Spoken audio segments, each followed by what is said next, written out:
warra irra jalqaba fechuudha gara YouTube channel kiyyaa dhuftan Abduu Mobile App ka jedhu kana channel kiyyaa subscribe iddoo itti wana ta'uutaniiti achi booda mallattoo bilbilaa kan fuula dura dhufu kana hogguu takka ta'uutanii jechuudha. Akkasuma viidiyoo kiyya hogguu laaltan yoo isin bareede laayikii godhuun hamilee na jajjabeessa. Laayikii godhuun baay'ee tokko ana hamilee natti godha akka viidiyoo san akka jaallattan agarsiisa waan ta'eef iddoo laayikii jedhu kana ta'uutaniiti hamilee na jajjabeessuu qabdanii jechuudha. Viidiyoo kana kaniin guyyaa takka dura gadhiise guyyaa lama dura akkas gadhiise jechuudha. Laala waa'ee feekii chat ka jedhu jechuudha. Isa kana laalaati waa irra barattanii jechuudha. Har'a waa'ee Play Store irratti jechuudha kan hin haasa'u. Rakkina Play Store waa hedduutu jechuudha gara Play Store kanaanii fakkeenyaaf namni tokko barumsa anillee fakkeenyaaf Play Store application bareedo gun argee Play Store irra application akkana gabbuufadha jedheen barsa namni biraallee namni hedduun ni barsiisa jechuudha. Akkasuma nuti illee yeroo adda addaatti geem haa ta'u applicationota garaagaraa ka barumsaa ka waan adda addaa of keessaa qabu jechuudha. Hogguu bareeda argine nama buufna jechuudha. Garuu wanti kuni silkii keenya guutuu danda'a miidhuu danda'a silkiitti ulfaatuu danda'a jechuudha. Kanaaf Play Store keessatti mee wantoota inni qabu akkamitti akka fayyadamnu application akkamitti akka fayyadamnu yeroo buufanne akkamitti kan hunda jechuudha waa'ee Play Store irraa isin agarsiisa. Qabxii 3-4 akkasitti wal duraa duubaan isin agarsiisa. Ka jalqabaa jechuudha warroonni Play Store isiniif dalaguu dide Play Store isin rakkisu fakkeenyaaf stop ka isiniin jedhu akkasuma isiniif banamuu diduu ka harkifatu jechuudha. Jalqaba san irraa hin eegala garuu yeroo hedduu waa'ee san irratti amma dura viidiyoo tokkos dalageetiin jira namoonni hedduun warri hubannoodhaaf jechuudha warroonni beeytanii warra hin beeyneef jechuudha. Seetingii keessanii seennaa waan akkasiisan qulqulleeffachuudhaaf jechuudha. Eega seetingii seenne seetingiin moobaayilaa garuu gargara appii ka jedhu kanarratti jechuudha.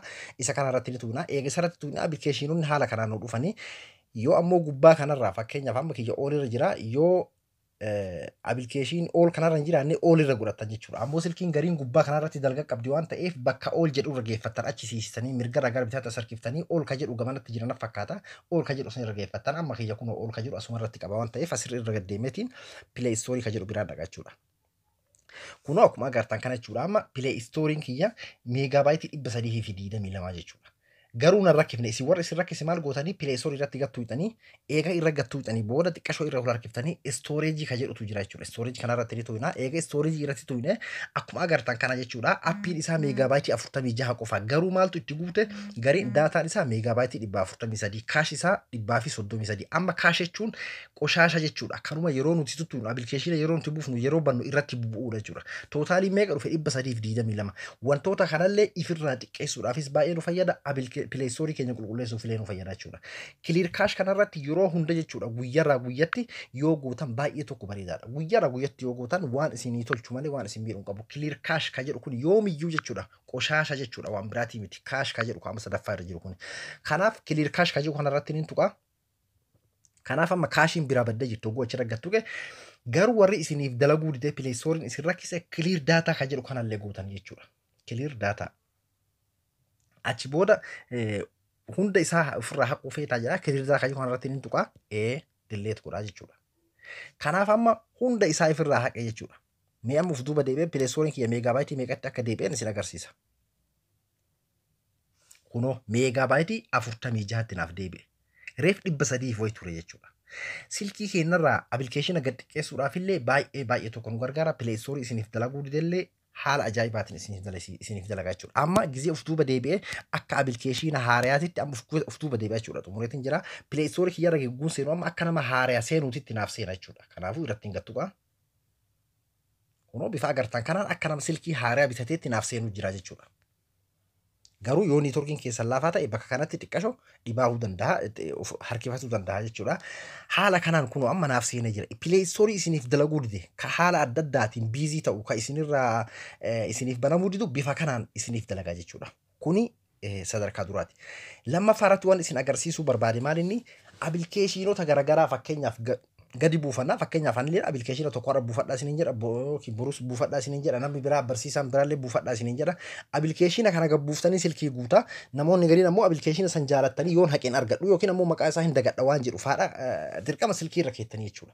Wanni kun isin rakkisuu hin qabu. Maaliifin kana isiniin jedhee Play Store keenya mataa isaati magaaziina qaba. Magaaziina jechuun bakka kaayatu qaba jechuudha. Application yeroo takka gabbuufne bakka nuuf kaa'u qaba jechuudha. Silkii teenarra osoo hin ta'in ofii isaatii bakka kaayatu qaba. Kanaafin maal isin agarsiisuu barbaade akkamitti application tokko gabbuufanne yookiin itti fayyadamne booda immoo yoo silkiitti akka ulfaanne ifirraa hidhee yeroo biraa akkamitti akka argannu gubbaa kanarra seennaa. Bakka tuttuqaa sadeen gubbaa kanarra ni tuyna. Eega achirra tuyna jechuudha. Asirratti tuyna. My app in the game kan jedhu kana jechuudha. Isarratti ni tuyna hoguu takka. Eega isarratti tuyne haala kanaan nuuf dhufaa jechuudha. Gubbaa kanarratti maaltu jira? Waa lamatu jira. Update fi install library beektatu jira jechuudha. Mee waan amma reefuu keessaa delete godhee fakkana harkifataa hanga naa banu ni eeggadha. Waan akka haarayaatitti naaf banu jiruuf akka nama silkii haaraa banteetti obsaan eeggadha jechuudha. Xiqqashoo asitti turuu danda'a. Haaluma kanaan jechuudha. Isinis nama kamiifiyyuu jechuudha kun barbaachisaadha. Warroonni beeytanii hubannoodhaaf namni hin beekne haa baruudha. Namni hundinuu akka beekaa ta'uudha. Keessattuu namni afaan Oromoo dubbatu namni keenya akka hundi isaa beekaa ta'uu fe'an. Warri beeytanii warra hin beekneef.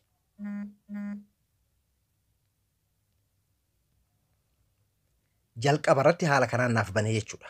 Amma kun kaminni update kana qofa jechuudha. Applicationota update barbaadan asitti naaf fide jechuudha.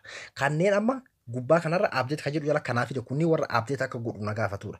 Kanaafuu maali godha amma install kun ammoo warroota hanga buufadhee silkii irraa qabudha. Ka amma silkii irra jiran. Inni murteessaan kan isin himuu barbaade kaminni library kana application silkii irraa fakkeenyaaf isinitti ulfaatee jiru kan namni barsiise yookiin itti fayyadamtanii ammaaf isin hin barbaachisu yeroo biraa barbaaddanii akka argattan kafeetan ifirraa haqa waan takka illee sodaatina. Eega hayxanii booda yeroo biraa eessarraa argattan bakka namni qalama itti bare library kan jiru kana keessa argattan Play Store keessa qafuran ta'u jechuudha kun amma Play Store qaba. Isa kanniin jechuudha. Amma kun hundi isaa application an akkaan silkii tana bitadhe booda gadi buufadheetiin ifirraa haqeedha. Hundi isaa jechuudha. Silkii tiyarra hin jiru. Garuu library kana keessa naaf ta'a jechuudha. Fakkeenyaaf hammaan application kana isin barsiiseetiin ifirraa haqe. Yoon amma gad deebi'ee buufachuu fedhe kun install idduma jettu kana tuqeetiin ammas lee gabbuufadhaa jechuudha. Laaftumatti. Kanaaf baay'ee tokko library tana namoonni hin beekne baruu qabdan application silkii keessanirraa qabdan hunda isaa yoo hayxanillee yoo silkii formaat gootanillee library keessanii argattan yoo silkii formaat gootanis jechuudha. Namoonni hedduun application silkii irraa qabdan jechuudha sodaa fakkeenyaaf gizee biraan argadhu yookiin ammoo maqaa isaa dagadhaa application kana yoo amma hogguu barsan kana gabbuufadha jeetumaan akkasii yeroo hunda buusee silkii maratti irraanfata jechuudha. Application qabdan hunda hayxaan library kana keessa ni argattanii jechuudha. Application sun maal akka ta'e qofa footoo isaa akka inni jiru jechuudha. Yoo maqaa isaa dagannellee as keessaa application hanga di buuse hanga silkii sana bite guutuun haala kanaa irra oloofee jechuudha. Hundi isaa as keessa jira.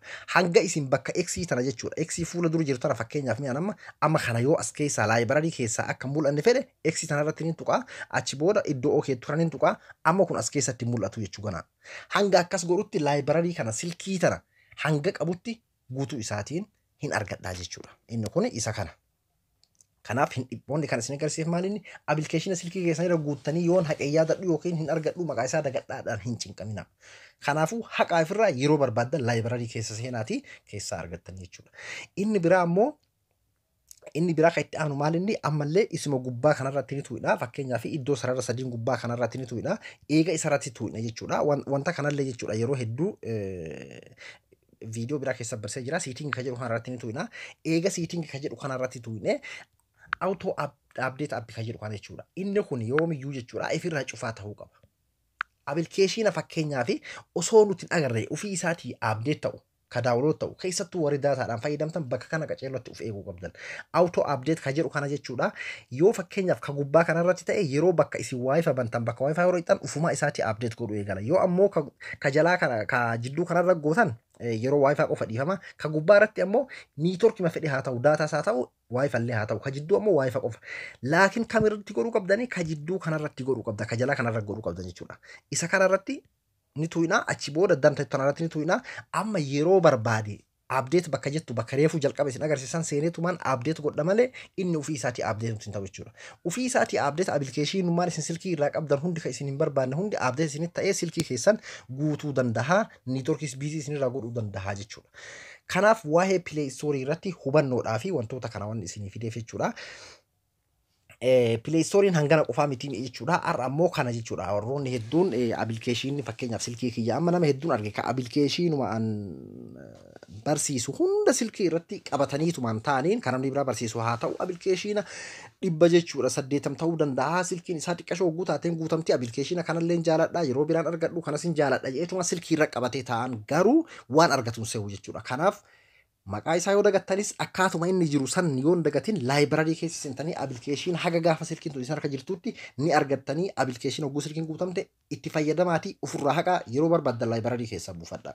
Har'a kana isin agarsiisuu dhufe yeroo bira waa'ee pileesoorii irratti ammas waan biraas qabadheetiin dhufa. Viidiyoo kiyya laayikii godhuun dagatina. Yaada yoo qabaattan waan isiniin galii yoo jiraate komantii jalatti kataba. Hanga viidiyoo biraatti walitti deebinuun nagayanaa tura. Assalaamu alaikum warahmatullaahi wabarakaatuh.